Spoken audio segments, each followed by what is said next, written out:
گوشی کی داره زنگ میزنه؟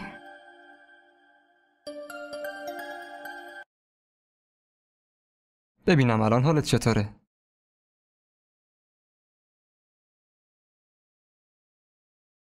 الو تارا جان، منم بلال. تارا جان. راستش تارا جان در حال حاضر پیش مادر شوهرش نشسته. آهان ببخشید، من بعداً بهش زنگ میزنم. اون بعدنم نمیتونه صحبت کنه. حتی اون خیلی نمیتونه با کسی حرف بزنه. یعنی چی؟ من منظورتون رو نفهمیدم. ببخشید شما کی هستین؟ شما دقیقاً؟ من کیم؟ کی نیستم؟ این موضوع رو فعلا بیخیال بشید. اگه شما برای تارا میتونید کاری بکنید پس لطفاً انجام بدید. شما هر کی که هستید لطفاً اونو از دست این آدما نجات بدید. اونو پسرش اینجا خیلی اذیت میشن.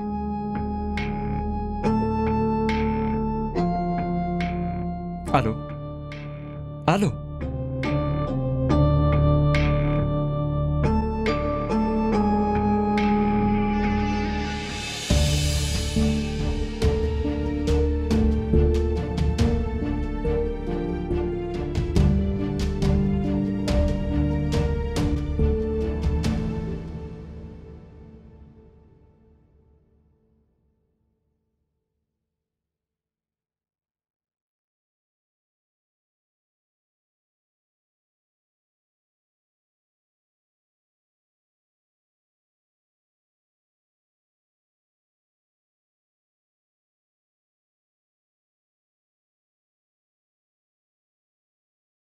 این برای توی.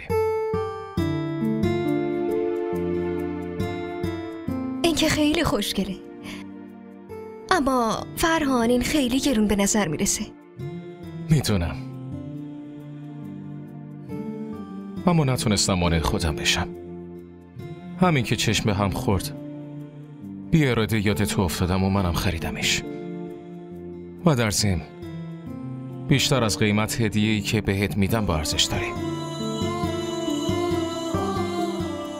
این هدیه رو اولین هدیه دوستیمون در نظر بگیر و قبولش کن. من اینو نمیتونم قبول کنم فرهان. چرا؟ چرا نمیتونی قبول کنی؟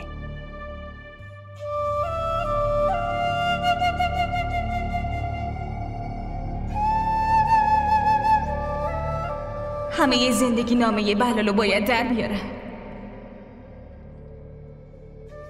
این بار یه کاری میکنم که خودت از چشم خودت بیفتی تارا.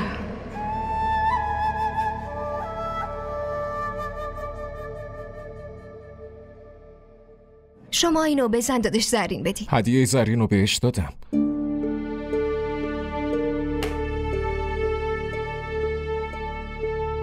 هدیه زرین رو دادم.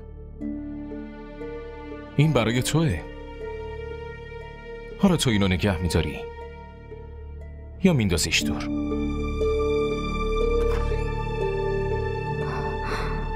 فرهان تو اینجایی؟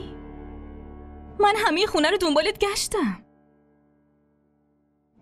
آره تو حاضر شدی؟ آره من حاضرم.